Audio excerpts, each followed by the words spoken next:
Welcome to our program on Kardec Radio.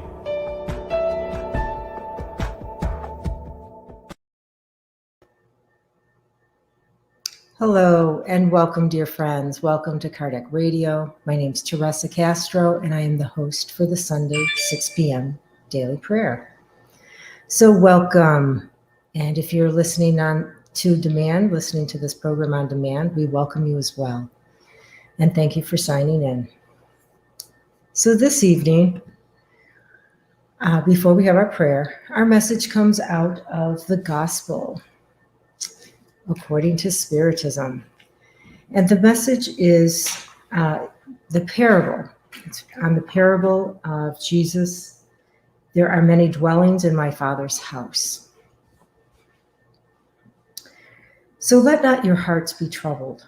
You believe in God, believe also in me. There are many dwellings in my Father's house. If it were not so, I would have told you. For I am going to prepare the place, and after I have gone and have prepared the place for you, I will return and will take you with me, so that there where I am, you may be also. Hi, Abby Shear. Thank you for signing in. So this parable that we just read about, there are many dwellings in my Father's house, was taken from the Gospel of John, chapter 14, verse 1 to 3. And it's a very beautiful parable, especially how it begins with, let not your hearts be troubled. Just those words alone are very consoling and soothing. Hello, John DeRosa. Thank you for signing in. Happy Father's Day. Happy Father's Day to all the fathers out there. So this parable is in the Gospel according to Spiritism. Kardec goes into some interpretation of the parable, and also the spirits give an interpretation as well. So Kardec first starts out by saying that when Jesus is talking about there are many dwellings in my Father's house, that house, hello, Mark Carlos, how are you? Welcome. So he says that the house represents the universe. This is Kardec's interpretation of this parable. And so the dwellings relate to the different worlds within the universe. And it's interesting because when you read this chapter, it's chapter 3 in the Gospel, and it's entitled, There Are Many Dwellings in My Father's House. Kardec says that these worlds are an offering. They are a station provided for incarnating spirits, for a place for them to go and to progress. So right there we see God's, a good example of God's goodness, that he offers a place for us to go that we can further progress. So he goes into he says you can't really categorize the world because they're not that absolute, so it's more in a relative sense. So he breaks it down into 3 categories. And the first is the higher order world. And here, the first one he talks about is the lower order world. And here he says, this is a place for primitives. So they're incarnating for the first time with a human soul. And so he said these worlds are very much run based on material, so instincts. And he said that brute force is the law there. And moral life is almost non-existent because these beings are more preoccupied with, eating, like getting their food to eat. Hi, Narciso. Thank you for signing in. Nice to see you here this evening. And the next order he talks about is the higher worlds. And of course, this is the happy worlds where good predominates. There's still some evil, but good predominates. And then there's also the heavenly worlds, and that's where good reigns totally. And these are where the purified spirits inhabit these worlds. And life there is entirely spiritual. So materialist speaking, it's like next to nil. And then there's so we can see Earth is neither one of those, right? We definitely are not primitive, but we also are not a higher order world. So we are an intermediate world. So this is the Earth. It's a world of trial and expiation. And there's a mixture of good and evil. And we can say ignorance, would be more appropriate than really to say evil. But ignorance dominates. There's still a wee bit more ignorance and evil than there is good. So the good news is that Kardec says we are not connected to one world entirely. That even as we progress, we go to different worlds for different phases of our progress. And he also reminds us that not all of humankind is on Earth, that the human species is made up of beings who are endowed with reason. So he just reminds us that, not all of us are here on the Earth, okay? We also inhabit other worlds. And then he goes on to describe Earth as a hospital, a jail, and an unhealthy region. He actually calls it a sordid quarters, which is basically slum. But it makes sense because since ignorance and evil predominates here, purified spirits don't have a reason to come here, unless, of course, they're doing a mission. But in general, sick people who are not well, people who are criminals, we are the ones that are in need of what this planet offers. So then we go on to the spirits' teachings about the different worlds. And the teachings come from various spirits. Kardec summarizes the teachings that he receives from them. He condenses them. But there are a couple specific teachings that come directly from St. Augustine in 1862 in Paris. So we are reminded again that God is a merciful, loving God, because even those primitives that are functioning primarily on instincts and are only concerned with materials, the spirits tell us that even they have within them this inkling of or intuition of a supreme God, and that God does not regard them as degraded beings, that he sees them as children who are growing up. And how loving is that? So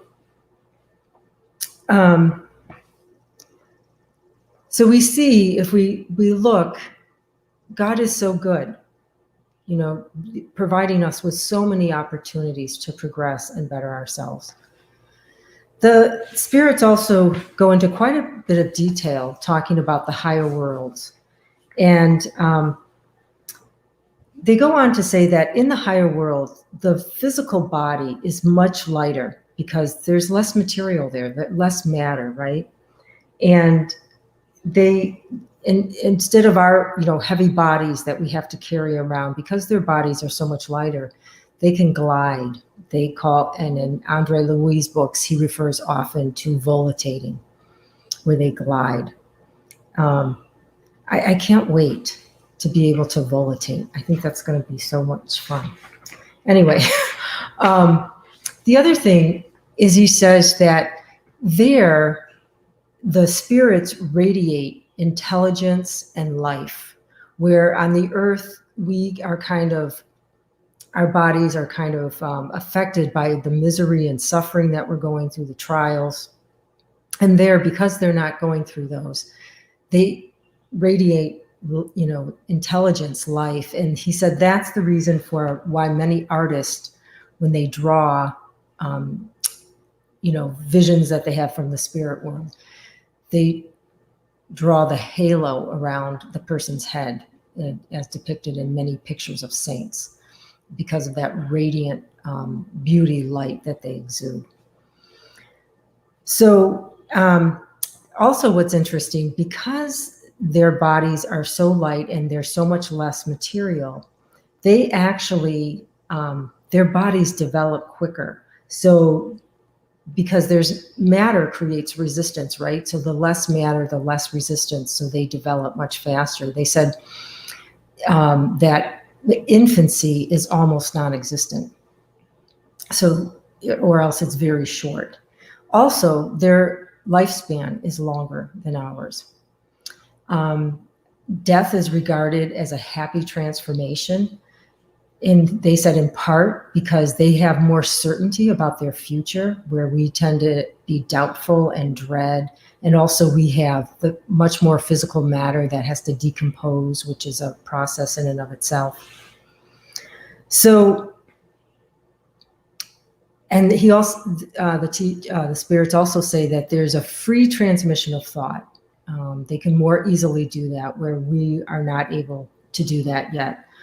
And the spirit is more in a permanent state of emancipation. And we know for us, this happens primarily at night when our spirit emancipates. But for them, it's pretty much a way of life. They also say on these higher order worlds, countries are not at war with each other. There is no war. There's better relations. There's friendly relations. There's no masters or slaves or birthrights. There's more equity. Things are more evenly distributed. There is authority, and authority is respected because it's exercised with justice. Unlike much of what happens in the world, there's a lot of abuse of power and authority. There's also noble ambition, right? That humans that are there in these higher worlds, is they are motivated to purify because they want to reach that purified state. So when we do this through, we know, the two wings, the moral and the intellect. And so there is much ambition for that. But it's noble ambition. It's not competitive and it's not aggressive. So also the love and unity unites all humans there. No one lacks the necessary. Hate, jealousy, and envy are unknown, and duality is not needed. So we know on this planet, we're very much about duality, health, sickness, and we need this to know the difference. We need the bad to know the good. We need the light to know the darkness. We need the darkness to know the light. We need health, we need disease to know health. But they're elevated, so they're no longer in need of that. So then the spirits bring us back to reconsider. Hi, Nora Brazil. Thank you for signing in. Why do we reincarnate on Earth? And one reason is for expiation, right? We need to atone for our wrongs.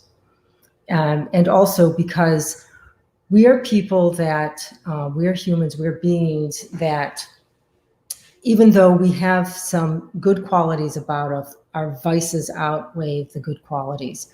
And he points out that most likely we have been on other worlds. We're not a primitive. This isn't our first incarnation. And so most likely we have incarnated on other worlds. The other reason is people will incarnate, or beings will incarnate on the earth, is to gain experience and knowledge. So this would be like your primitives, that they come here to start to progress and to gain knowledge and experience. And they point out that, being that we are beings most likely from other worlds, and, we're here to progress, we need to progress both intelligence and with our heart qualities, which is, again, that moral and intellectual, those two wings that Emmanuel talks about so much in his books. So then we move into the regenerative world, which we know that Earth is moving into being a regenerative world. And this they describe as the transition between the expiation and the happy worlds. And they remind us that in the regeneration world, we're still subject to the laws that govern matter. So, but the good news is that passions no longer dominate. There's no pride or social, there is social equity. So love prevails, and we will all acknowledge God. There are still trials. So that means we still will be tested, but there's not expiation. So atonements and corrections will, not be necessary, but there still will be trials. So we'll be tested. He says also, again, here we find, because it's less material, there's less matter, there's an increased certainty. So about our future. So there's not so much of this angst and anxiety. And then he closes, which is very interesting, that he says that we should at night, when we go to sleep, to ask what are the regenerative worlds that will lead us to God. And we should ask that when we die, if we can be received by one of these regenerative worlds. So I think that's very interesting and something to incorporate into that nightly review. And he just reminds us as well, this is St. Augustine, that progress is a natural law and that nothing remains stationary in nature. So this is a law of God. And we should also remember that God is not partial, that we are all given rights and faculties. We all have the same starting point, and our opportunity to advance is through the use of our free will, our will. So there you have it. And so I think this is good for us to review, and I encourage everyone to take a look at this. Hello, Veronica. Thank you for signing in. To take a look at chapter 3 in the Gospel according to Spiritism. Because if we truly are, and we are truly transitioning to a regenerative world, we need to know, what does it look like? Because if we're still practicing envy, jealousy, and hatred, we're not helping to prepare. And we know that these worlds are not something that is created and then these beings go there. No, these worlds are created by the beings that inhabit them. So we are inhabiting the earth, and it's up to us to help change the earth. And we do that by changing ourselves. Okay, so I hope you enjoyed that little summary of chapter 3 in the Gospel according to Spiritism, and also the parable of Jesus, that there are many dwellings in his Father's house. So there is room for all of us. What a great message, and a message of hope. So today I would like to have our prayer be a prayer of blessing. So I invite everyone to get comfortable, close your eyes if need be to lessen the distraction. Maybe take some deep breaths to settle in, quiet the body after so much thought of thinking about the different worlds that are around us and the world that we live in. A blessing. May we recognize in our life the presence, power, and light of our soul. May we realize that we are never alone, that our soul in its brightness and belonging connects us intimately with the rhythm of the universe. May we have respect for our own individuality and difference. May we realize that the shape of our soul is unique, that we have a special destiny here, that behind the facade of our life, there is something beautiful good, and eternal happening. May we learn to see ourselves with the same delight, pride, and expectation with which God sees us in every moment. And so be it. Thank you, friends, for participating in this prayer.